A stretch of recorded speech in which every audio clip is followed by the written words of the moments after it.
Alors, donc ça sera plutôt le combat de la prière comme un combat. En même temps, je ne voudrais pas réduire la prière à un combat, hein, parce que sinon vous allez être démoralisé.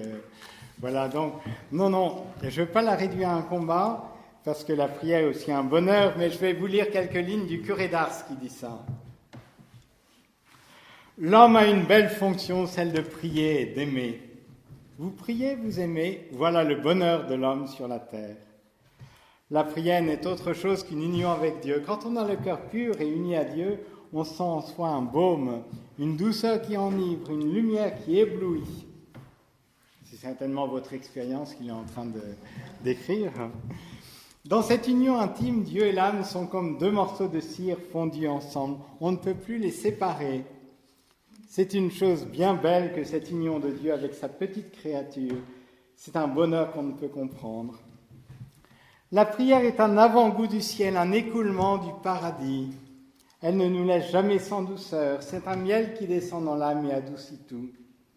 Les peines se fondent devant une prière bien faite comme la neige devant le soleil. La prière fait passer le temps avec une grande rapidité et si agréablement qu'on ne s'aperçoit pas de sa durée. Tenez, quand je courais la Bresse dans le temps que les pauvres curés étaient presque tous malades, je priais le bon Dieu le long du chemin. Je vous assure que le temps ne me durait pas.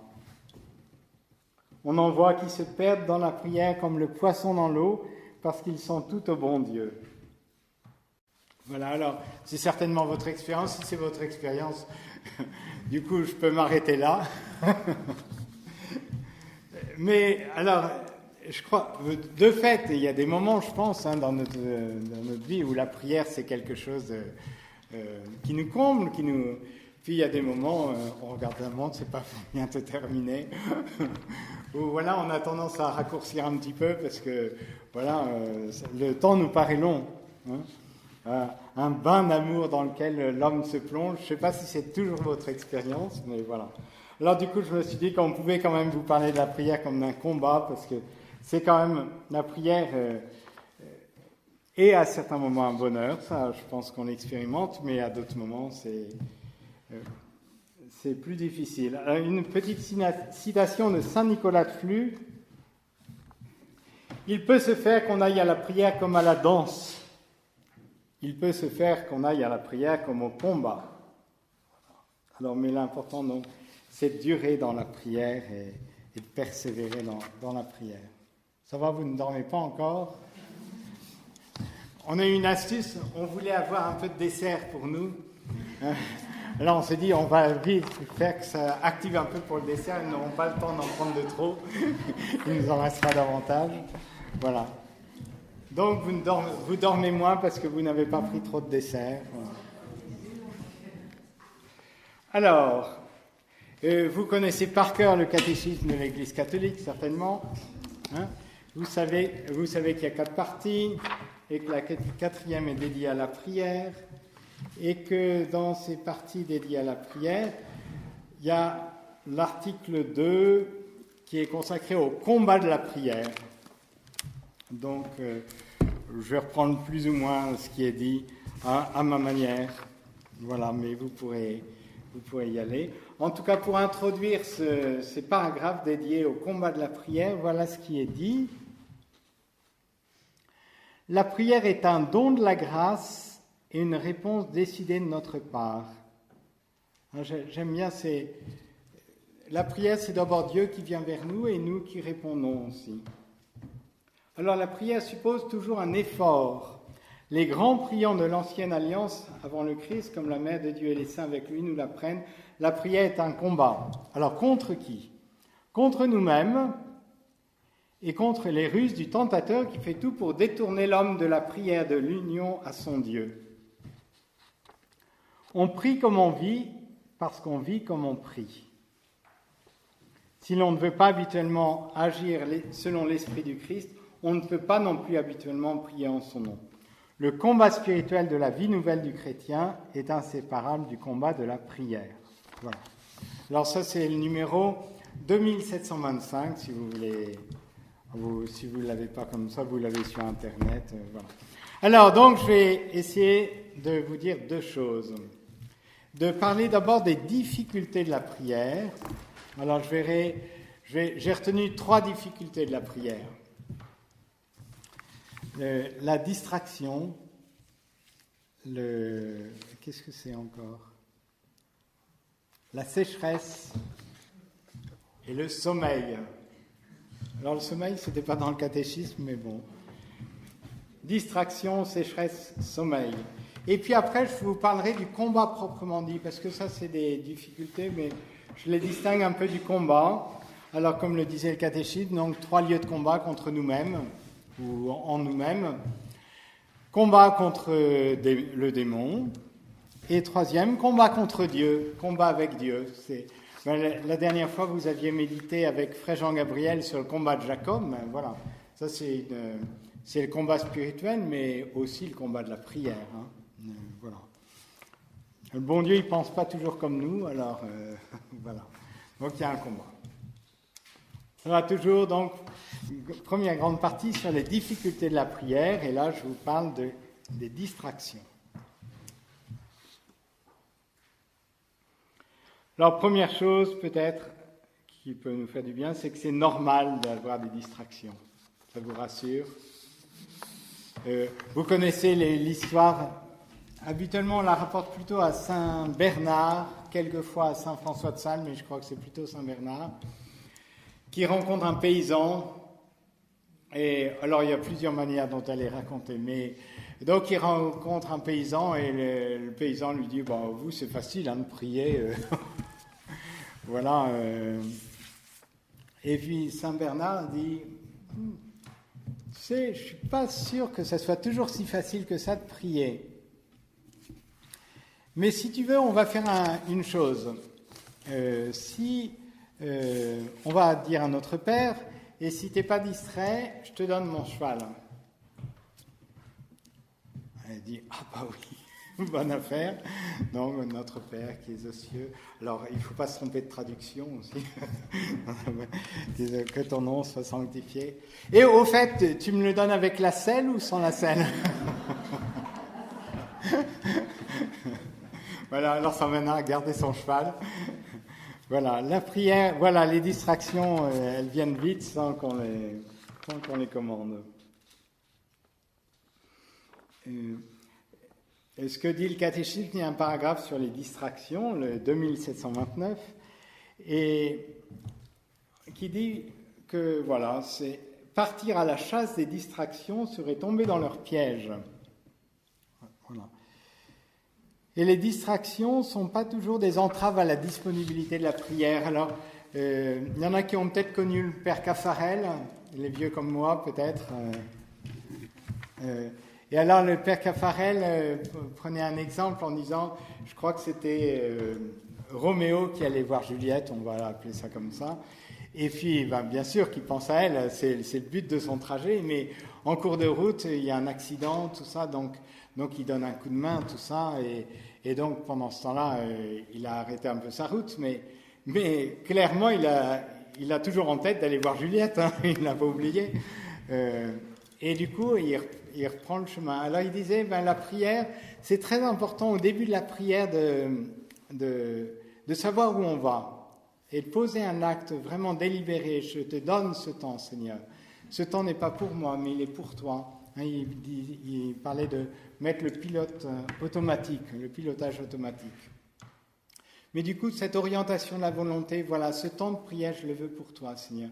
Et du coup, même s'il y a telle ou telle distraction, dans la mesure où, quand on s'en rend compte, on revient à Dieu, finalement, ces distractions ne nous détournent pas de Dieu.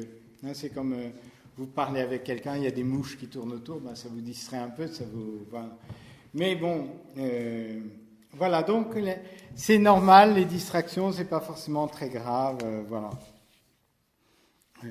Mais on pourrait dire que malgré tout, les distractions peuvent être liées à une forme de négligence de notre part. C'est le Père Caffarel aussi qui racontait ça. Il avait pris comme résolution après de ne plus ouvrir son courrier avant d'aller faire oraison. Parce qu'un jour, il ouvre son courrier, et puis il y a une lettre, et ça l'énerve profondément ce que la personne lui écrivait, ou je ne sais pas très bien. Et du coup, il arrive à l'oraison, mais à l'oraison, il avait des distractions. Hein. Il disait, comme le couvercle de la casserole, il sautait, parce que ça l'avait tellement énervé que il avait du mal à être présent à la prière. Alors, quelquefois, on a besoin d'un sas avant d'entrer dans la prière. Sinon, ou peut-être de ne pas regarder quelque chose, ou voilà, l'entrée dans la prière est importante aussi si on ne veut pas, pour éviter autant qu'on le peut un certain nombre de distractions. Alors, quelquefois, la prière le matin, quand on se lève, c'est bien, mais il ne faut pas d'abord regarder son courrier avant. Bon, après, on est fait tous de manière un peu différente quand même. Bon. Mais du coup, il y a quand même quelques conseils de sagesse que donne le Père Caffarel, là. Alors, lui, il parlait plus spécifiquement de l'oraison, mais je crois que c'est vrai de toute prière. Je pense, il y a quelqu'un qui est venu ici et qui a écrit un petit livre sur, bon, peu importe, et dans l'introduction de ce livre, on est dans la situation où il roule à toute allure pour être sûr d'arriver à l'heure à la messe, etc. Mais les premières minutes, sa femme, en tout cas, a besoin de se détendre un peu. Elle a eu tellement peur pendant le trajet. Voilà, alors c'est pas les meilleures dispositions pour entrer dans la prière. Hein, vous sentez qu'il y a... Voilà. La prière aussi, quelquefois, on peut la préparer un petit peu dans le sens de savoir déjà peut-être à partir de quel texte de la parole de Dieu on va méditer ou quelque chose comme ça, plutôt que d'arriver et puis finalement c'est un temps de rêverie plus qu'un temps de prière, quoi. Du coup, alors bien sûr, il faut s'abandonner entre les mains de Dieu dans la prière, mais en même temps, ça n'exclut pas une forme de préparation. Après, si on s'abandonne entre les mains de Dieu, bien sûr, mais voilà, quand on sait déjà un petit peu, au moins pour démarrer, ça nous aide à pas passer la moitié du temps de la prière, de se demander quel texte d'évangile on va choisir, ou voilà. Et le Père Caffarel, toujours, pour accéder à la chapelle, hein, il y avait une salle où on pouvait méditer la parole de Dieu avec des Bibles et le vocabulaire de théologie biblique, mais c'était aussi un enseignement, cet itinéraire, d'abord d'écouter la parole de Dieu et puis après de faire oraison. C'est ce que vivent les moines finalement, hein, parce que c'est d'abord Dieu qui nous parle et après nous qui lui répondons dans la prière. Voilà. Toujours sur les distractions, autre chose sur les distractions, c'est que les distractions elles peuvent être assez révélatrices, assez instructives. S'il y a toujours la même chose qui me trotte dans la tête, alors ça peut dire, soit c'est quelque chose qui prend beaucoup de place dans mon cœur, peut-être trop de place par rapport à Dieu, alors on peut se poser la question. Alors ça peut être dans le sens positif ou dans le sens négatif, il y a toujours les mêmes soucis qui me reviennent au moment de la prière, alors peut-être qu'on ne les a pas assez remis à Dieu aussi. Alors c'est facile à dire, hein, c'est plus difficile à faire après, parce qu'on peut avoir des choses très difficiles à vivre, mais du coup, ce que je voulais simplement dire, c'est que les distractions, elles pouvaient dire quelque chose de l'état de notre cœur.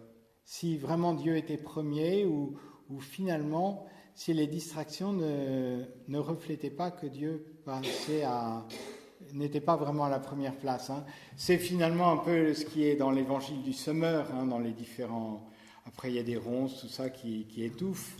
Mais quelquefois, les distractions, ça peut être un peu ça, parce qu'il y a des choses qui occupent trop de place dans notre cœur. Alors du coup, la prière peut être un lieu de prise de conscience, les distractions sont un lieu de prise de conscience, quelquefois de quelque chose qui n'est pas tout à fait ajusté en nous. Et toujours les distractions, quelquefois, elles sont providentielles. Vous pensez à quelqu'un, ben peut-être que le bon Dieu vous l'a remis dans le cœur pour vous prier pour lui, pour cette personne. j'avais rencontré le père Thierry Aval, que j'ai beaucoup apprécié, donc, qui est à Saint-Nicolas-des-Champs, hein, vous savez, là où il y a la prière pour les malades, et il présentait comment lui venaient ces paroles de connaissance. On lui disait quelquefois, ça vient un peu comme une distraction. Et du coup, mais à travers, bon, il est dans un climat de prière, mais du coup, le Seigneur passe par son imagination pour lui dire quelque chose et pour, voilà. Alors, les distractions, alors il ne faut pas chercher des distractions, mais quand quelque chose nous vient à l'esprit, alors, on est là pour Dieu d'abord, et il ne faut pas, si on part volontairement dans les distractions, bon, on n'est plus dans la prière, hein, mais peut-être quelquefois le Seigneur peut aussi nous parler par ces distractions. Et elles peuvent être providentielles à certains moments. Alors après, donc, il y a des petits trucs peut-être qui peuvent nous aider. Je vous en ai donné quelques modestes petites choses déjà, mais alors déjà de faire de notre corps un allié pour la prière, parce que si on a tellement mal qu'on ne pense plus qu'à son corps et on ne pense plus au bon Dieu, voilà, c'est plus compliqué. Puis il y a des moments où on a peut-être que notre souffrance à offrir, hein, parce que voilà, quand on est malade, quelquefois on n'a pas les idées très claires, et puis voilà, je te donne ce temps que j'ai, et puis je te donne mon cœur à travers tout ça. Hein. Ou de prendre un petit passage de la parole de Dieu, ou de réciter une prière vocale, où vous avez peut-être un petit livret avec des prières que vous aimez bien. Alors quand vous sentez que ça part dans tous les sens, vous reprenez une prière pour dire à Dieu que vous vous donnez à lui.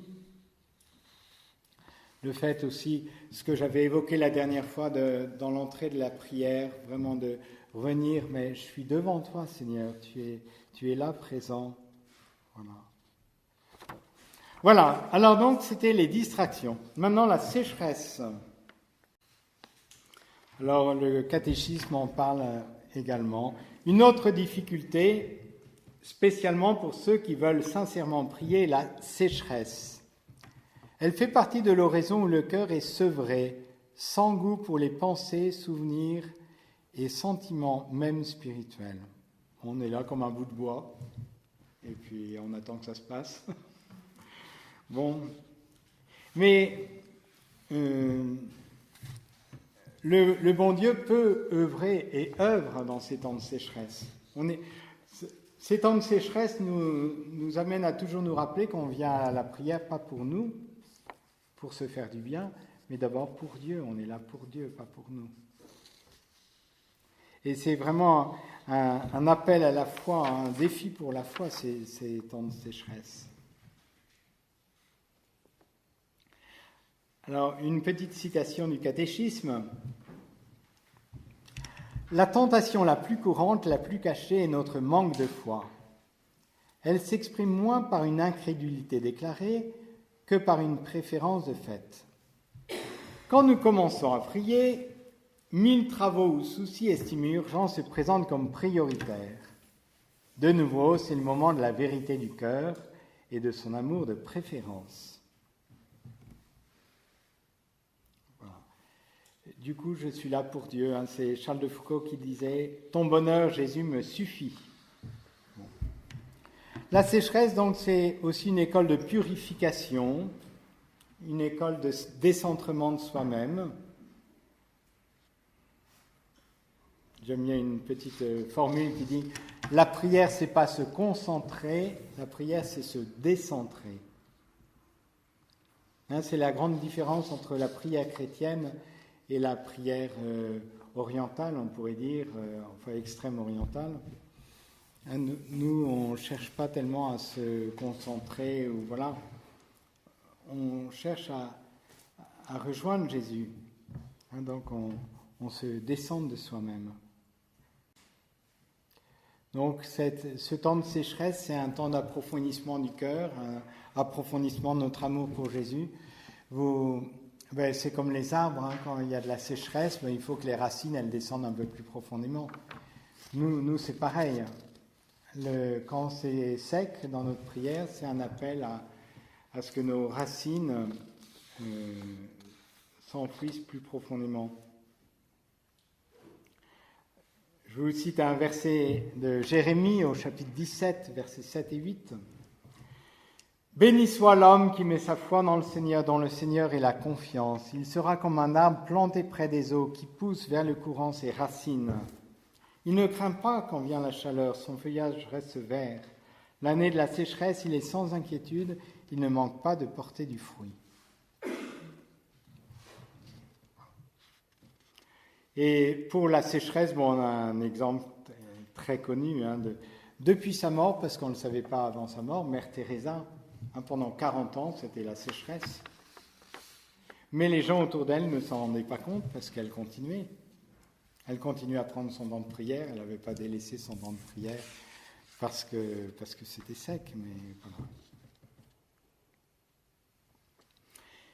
Et troisième difficulté, alors je l'ai rajouté aux choses du catéchisme, je ne sais pas, enfin bon, c'est pas présenté exactement de la même manière dans le catéchisme, mais c'est la fatigue et le sommeil. Mais vous, ça ne vous concerne pas, je pense. On voit que à certains moments, on a comme une baisse de tension dans la prière. Enfin, je ne sais pas, mais on n'est pas toujours au top niveau, et puis voilà. Et on a besoin de se ressaisir. Alors, quelquefois, le sommeil physique, y compris physique, on n'y peut rien. Quelquefois, Sainte Thérèse, elle dormait aussi quelquefois pendant son oraison. En même temps, il ne faut pas prendre excuse de ce que Sainte Thérèse dormait quelquefois dans l'oraison pour dire bon, pas de problème. Et puis je serai quand même mieux dans mon lit, donc finalement je m'allonge dans mon lit et puis pour mon temps d'oraison. Alors, quelquefois de fait, oui, peut-être on dort et puis voilà. Mais on peut quand même se poser la question, d'où vient ce sommeil? Alors, il peut y avoir des causes diverses. Si vous avez de jeunes enfants et qui pleurent toute la nuit, alors c'est pas très compliqué de savoir d'où vient le sommeil. Mais d'autres fois, c'est peut-être parce qu'on a une vie qui n'est pas très équilibrée et que si on veut prier, il faut aussi que notre vie soit un peu plus équilibrée ailleurs, sinon une forme d'hygiène de vie, on va dire. Quelquefois, ce sommeil, c'est peut-être une forme d'ascédie, dont parlent les pères du désert. Voilà, on commence c'est un peu le relâchement, etc. Oui, quelquefois, on perd un peu cette vigilance. C'est quand même étonnant, dans la parole de Dieu, on voit que le sommeil, quelquefois, vous pensez, par exemple, à la transfiguration. Alors Saint Luc nous dit, ils dorment. À l'agonie, ils dorment. Certaines fois, je ne sais pas exactement d'où vient ce sommeil, mais quelquefois, il y a des choses, on a une appréhension. Et du coup, c'est trop difficile, la prière. Ça, c'est une difficulté, mais peut-être parce qu'on est devant un mystère qui nous dépasse, et puis, voilà, on fuit un peu. Ça peut être une forme de fuite aussi, parce que la prière a aussi une forme d'exigence, et alors quelquefois on fuit dans une forme de sommeil.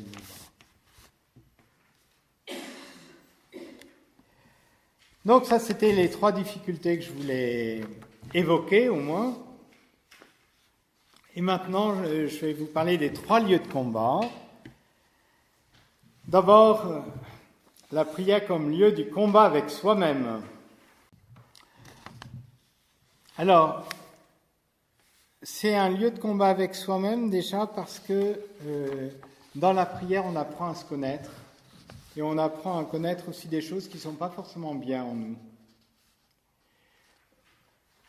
Je pense que pour beaucoup, ce n'est pas forcément très conscient, mais le fait de vivre dans le bruit, ça nous évite de nous poser des questions. Quelquefois, il y a des gens, c'est un peu la course en avant.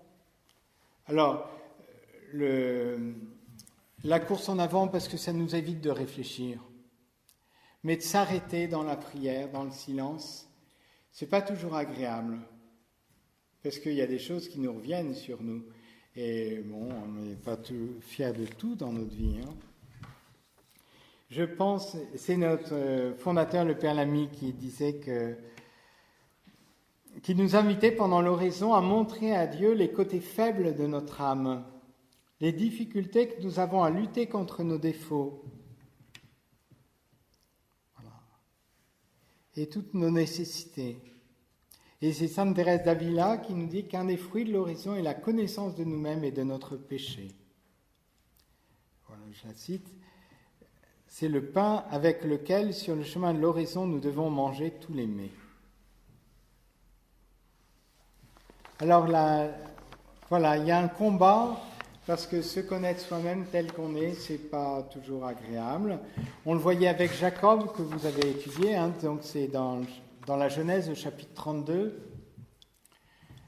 Jacob, le tortueux, hein,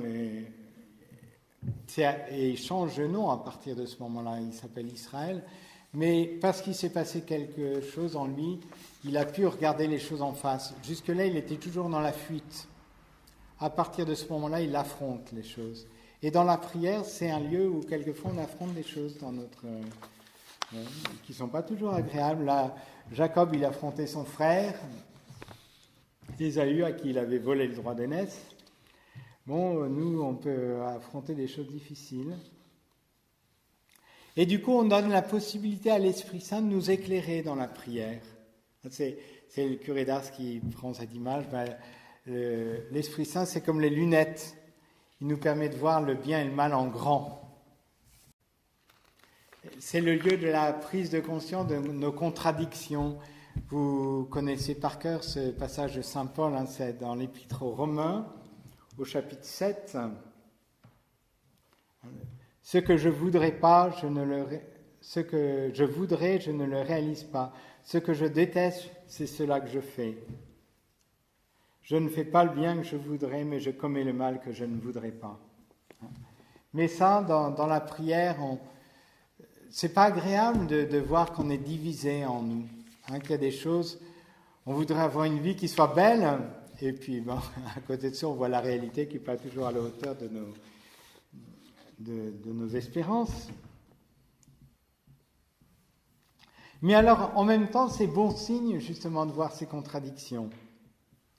Je ne sais plus qui écrivait, « Celui qui n'a jamais de tentation dans sa vie est tout simplement un homme qui n'a pas de vie spirituelle. » Donc c'est aussi parce qu'on a une vie spirituelle qu'on éprouve tout ça.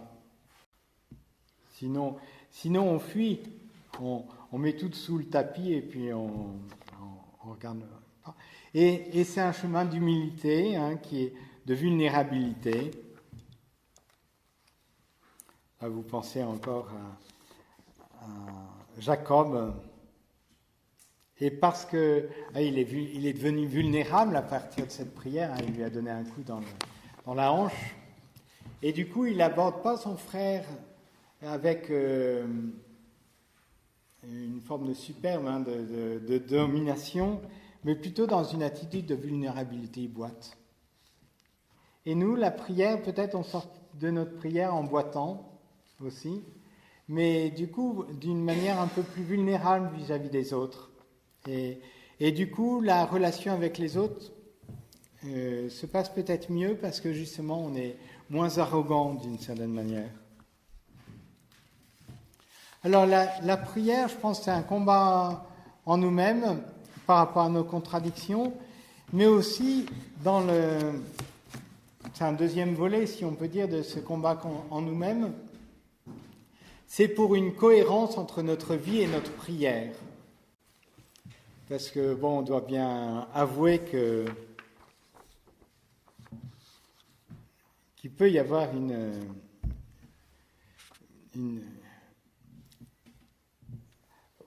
voilà comment dit le catéchisme, mais je ne sais pas si c'est toujours vrai, hein.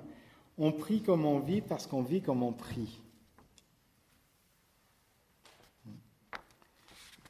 Mais en même temps, on sait bien que la qualité morale de notre vie dit quelque chose de l'authenticité de notre prière. Si je suis méchant avec tout le monde, c'est que dans ma prière, je ne suis pas encore au top. Ça ne veut pas dire que ma prière est nulle, mais ça veut dire que j'ai encore de progrès à faire dans ma prière. Parce qu'on n'a qu'un amour. Hein, si on a vraiment un amour pour Dieu, on l'a aussi pour les autres. Hein, ça passe par la même porte, si je peux dire. Si on ouvre la porte, ben voilà... Donc on n'a qu'un amour. Si on n'aime pas les autres, c'est qu'on n'aime pas vraiment Dieu, ou en tout cas on a des progrès à faire pour l'aimer davantage. Donc, du coup c'est un combat aussi la prière, parce que du coup de conformer notre vie à ce que nous vivons dans la prière quand on lit ces passages. Parce que Jésus revient plusieurs fois là-dessus. Par exemple, il dit, c'est dans Saint Matthieu au chapitre 5, avant de présenter ton offrande sur l'autel, va te réconcilier avec ton frère. Ce lien entre la prière et ou l'amour des ennemis et la prière pour les persécuteurs, voilà, pardonner du fond du cœur dans la prière. Voilà.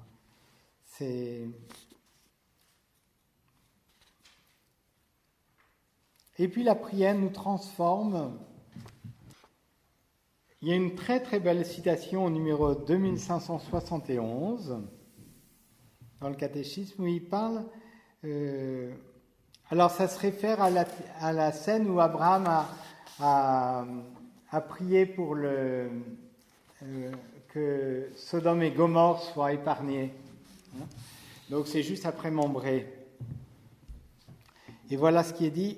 Dieu lui ayant confié son dessein, le cœur d'Abraham est accordé à la compassion de son Seigneur pour les hommes. Et il ose intercéder pour eux avec une confiance audacieuse. J'aime bien cette expression.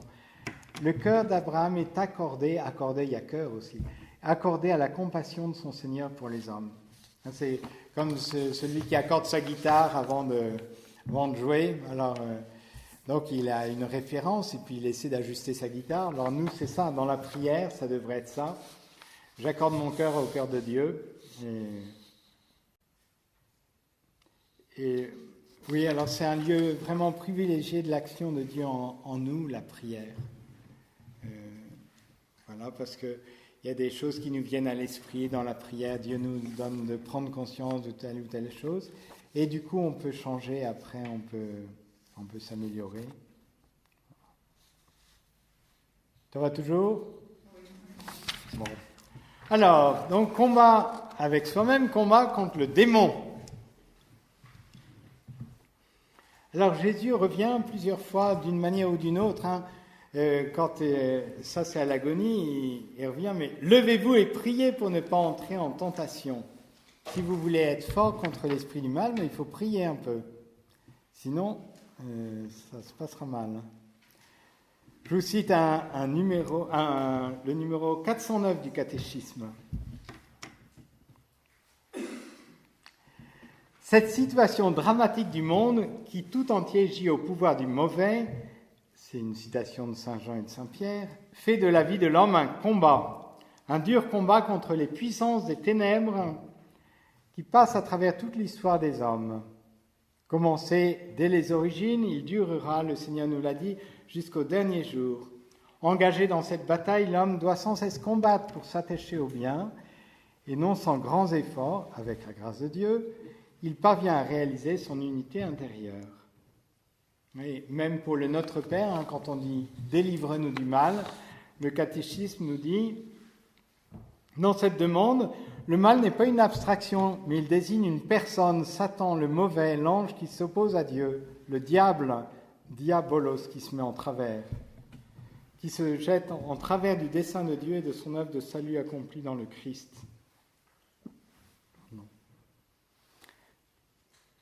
Le pape François, peut-être un peu plus que ses prédécesseurs, parle du démon de temps en temps. Alors ça dérange un petit peu parce que pendant quelques décennies, on ne parlait plus beaucoup du démon. Alors il y en a qui sont quelquefois un peu surpris, mais si, la parole de Dieu nous en parle. Voilà. Et donc la prière, elle nous aide déjà pour se rendre compte que le démon est là. Il ne faut pas non plus en rajouter, il ne faut pas lui...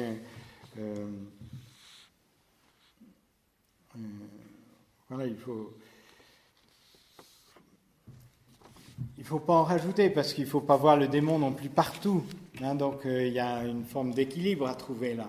Il Il y a des personnes qui voient le démon partout, ce qui est bien pratique d'une certaine manière parce que ça nous dédouane de notre propre responsabilité. On a aussi notre propre responsabilité, donc il ne faut pas forcément voir le démon partout. Et en même temps, il ne faut pas minimiser l'action du démon. Dans certaines situations, on voit que le démon a vraiment été à l'œuvre. Parce que ça... pensons à Hitler. Bon, Hitler peut être très mauvais, tout ça, mais je pense qu'à un certain moment, le démon sait se servir de nous aussi, de notre bonne volonté, de notre mauvaise volonté, pardon, pour faire du mal. Quelquefois, et le démon se sert de certaines personnes aussi pour faire du mal, mais il est bien à l'œuvre parce que certaines fois, ça prend des dimensions tellement grandes, le mal. Voilà, là.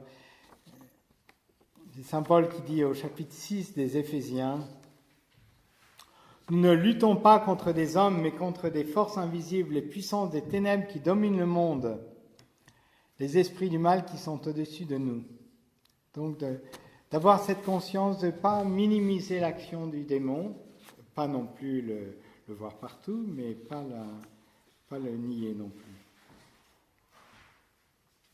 Et du coup, dans la prière, c'est une manière de nous mettre sous la protection de Dieu aussi.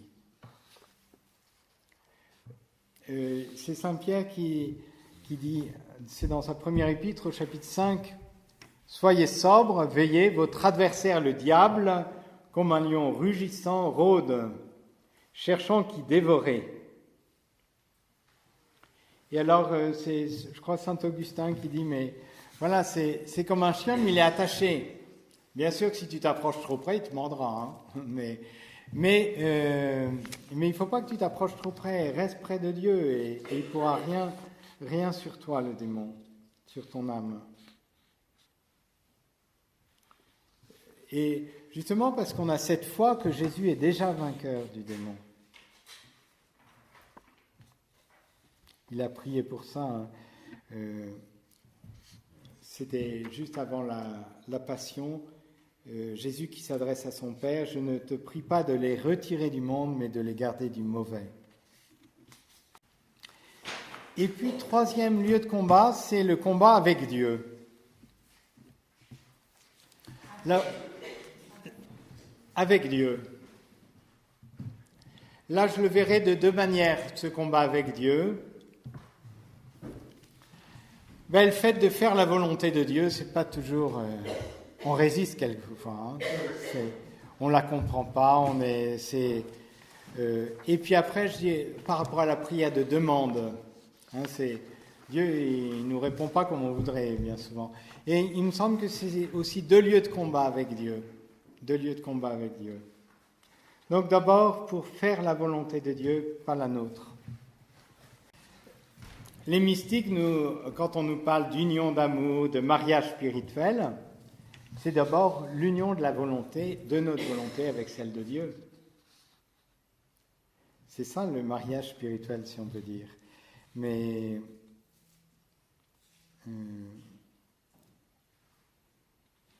ça, il y a de la résistance en nous pour faire la volonté de Dieu, au moins à un certain moment, pour certaines choses, parce qu'on a notre propre volonté. Voilà ce que disait le Père Lamy, notre fondateur. Notre première attention doit donc être de nous vaincre nous-mêmes, vincete ipsum. Vaincre l'amour-propre, rompre la volonté, tel doit être le but de nos efforts. Et de conformer notre volonté à celle de Dieu, voilà, c'est difficile. Mais Jésus, justement, et je pense que c'est vraiment dans la passion de Jésus, c'est l'essentiel de la passion de Jésus, c'est d'abord cet accord de la volonté de Jésus à celle de son Père. Vous vous rappelez de ce moment de l'agonie, non pas ma volonté, mais la tienne. S'il est possible que cette coupe s'éloigne loin de moi, la coupe de la colère, dont on parle dans la parole de Dieu, mais non pas ma volonté, mais la tienne. Et dans ce moment de l'agonie, Jésus porte vraiment notre rébellion, en quelque sorte, à l'égard de la volonté de Dieu. Et la prière, encore une fois, c'est vraiment un lieu de combat, parce que je pense que dans bien des situations, quand on a gagné le combat au niveau de la prière, après, dans notre vie, c'est beaucoup plus facile. Mais dans la prière, quelquefois, de déposer les armes et d'accepter la volonté de Dieu. Pas toujours simple, hein?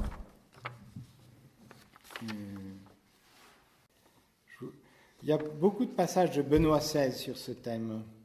Alors dans Jésus de Nazareth, il en parle dans le tome 1, ça doit être quand il parle du Notre Père, je crois, que ta volonté soit faite. Il en parle dans le tome 2 quand il parle de l'agonie aussi. Alors je vous cite un petit passage là. Le passage de l'opposition entre les deux volontés vers leur communion se réalise par la croix de l'obéissance. La croix de l'obéissance. Dans l'agonie de Gethsémani, ce passage s'accomplit. Ainsi la prière, non pas ma volonté, mais la tienne, est vraiment une prière du Fils au Père, dans laquelle la volonté humaine naturelle a été totalement attirée à l'intérieur du jeu du Fils, dont l'essence s'exprime justement par ce « non pas moi, mais toi », dans l'abandon total du moi au toi de Dieu le Père. Ce moi, toutefois, a accueilli en lui l'opposition de l'humanité, l'a transformé, si bien que maintenant, dans l'obéissance du Fils, nous sommes tous présents, nous sommes entraînés dans la condition de Fils. Et du coup, nous sommes invités justement à nous associer à Jésus qui dit oui à son Père. Mais ça, c'est l'objet de notre prière aussi. Et puis, deuxième lieu de combat avec Dieu, il me semble, vous aurez peut-être des choses à ajouter après, mais c'est la prière de demande. Et on voit par exemple quand on évangélise dans la rue, il y a un certain nombre de personnes qui nous disent j'ai prié pour que telle personne guérisse, elle n'a pas été guérie, donc j'arrête de prier et puis je vais plus à l'église. Et ça peut se comprendre, mais en même temps, voilà, c'est exactement ça. C'est un combat avec Dieu parce que on prie, et puis Dieu il nous exauce pas comme on voudrait, quoi. Alors c'est pas toujours simple à vivre. Je vous cite Saint Augustin. « Ne t'afflige pas si tu ne reçois pas immédiatement de Dieu ce que tu lui demandes. C'est qu'il veut te faire plus de bien encore par ta persévérance à demeurer avec lui dans la prière. Il veut que notre désir s'éprouve dans la prière, ainsi il nous dispose à recevoir ce qu'il est prêt à nous donner. » Donc, on a beaucoup d'exemples dans la parole de Dieu. Je vous parlais d'Abraham là, qui marchande avec le bon Dieu pour Sodome et Gomorrhe, mais on pense à l'écharpe de saint Paul, quand c'est dans la deuxième épître aux Corinthiens au chapitre 12. Ces révélations dont il s'agit sont tellement extraordinaires que pour m'empêcher de me surestimer, j'ai reçu dans ma chair une écharde, un envoyé de Satan qui est là pour me gifler, pour empêcher que je me surestime. Par 3 fois, j'ai prié le Seigneur de l'écarter de moi. Mais il m'a déclaré « Ma grâce te suffit, car ma puissance donne toute sa mesure dans la faiblesse. C'est donc très volontiers que je mettrai plutôt ma fierté dans mes faiblesses, afin que la puissance du Christ fasse en moi sa demeure. » On voit que c'était un combat pour saint Paul. Ça n'a pas été gagné la première fois. Alors il ne faut pas s'étonner que ça puisse être aussi un combat pour nous. On voudrait bien telle chose, et puis bon, il nous change à travers ça, le bon Dieu. Voilà, alors je ne vous fais pas déprimer, le temps est un peu maussade, tout ça, je vous parle de combat, de difficultés. Mais le but, justement, c'est de savoir, vous le savez déjà, mais c'est normal qu'il y ait des difficultés, c'est normal qu'il y ait un combat, c'est plutôt bon signe. Comme disait l'autre là tout à l'heure, s'il n'y a pas de combat, s'il n'y a pas de difficulté, c'est qu'on n'est pas du tout dans la prière, et voilà. C'est pas précisément parce qu'on est dans la prière qu'il peut y avoir des difficultés, Ça me fait penser à une boutade du curé que j'avais à Rome il y a quelques années. Il disait, oh, ben maintenant, pour la tentation, mettons, il était assez gourmand. Maintenant, c'est simple, du coup, je mange. Mais justement, et c'était une fuite du combat, quelque part. Mais justement, dans la prière, c'est accepter de savoir qu'il y a un combat, c'est normal, et que ça fait partie de notre vie. Voilà, et entre autres, dans la prière, il n'y a pas que les autres qui ont des combats. Il y a Thérèse d'Avila qui se plaignait d'être distraite. Il y a Saint Paul qui en a marre parce qu'il voudrait bien que le bon Dieu lui enlève son écharpe. On pourrait relire aussi la vie des saints pour ça, qui ont eu leur combat dans la prière, mais qui ont tenu bon. C'est ça qui est important. Saint Paul a tenu bon, Abraham a tenu bon. Voilà. Avez-vous des questions ou des ajouts ou des remarques? Vous parlez du sommeil. Moi, j'ai beaucoup de consolation. Le Seigneur comble son bien-aimé quand il dort. Oui. On le sait. Mais je pense qu'on peut le citer à bon escient dans bien des situations. Puis dans d'autres situations, je pense que c'est un peu facile. Donc là, il y a un discernement à faire. Parce que si on voit quelqu'un dormir tous les jours, on dit non. Il faut que tu fasses quelque chose. Soit que tu te couches plus tôt, ou que tu... Enfin, après, en fonction du possible dans notre vie, hein, bien sûr. Mais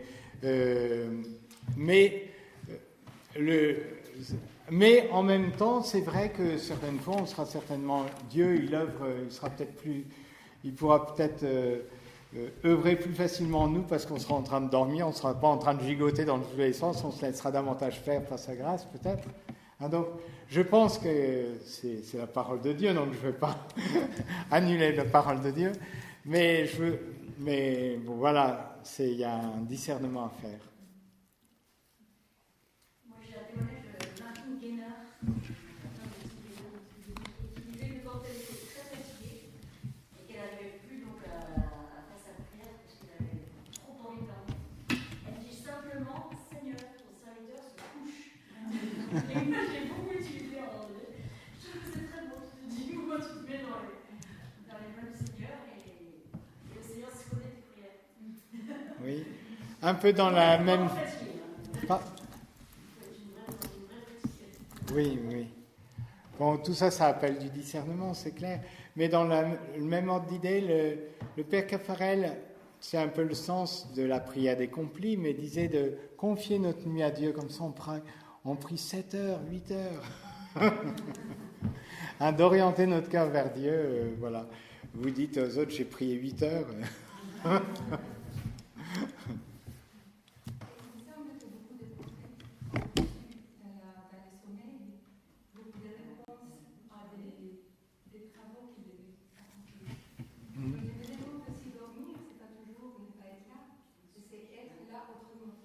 Oui. Je vois que vous faites l'apostolat du sommeil. La promotion.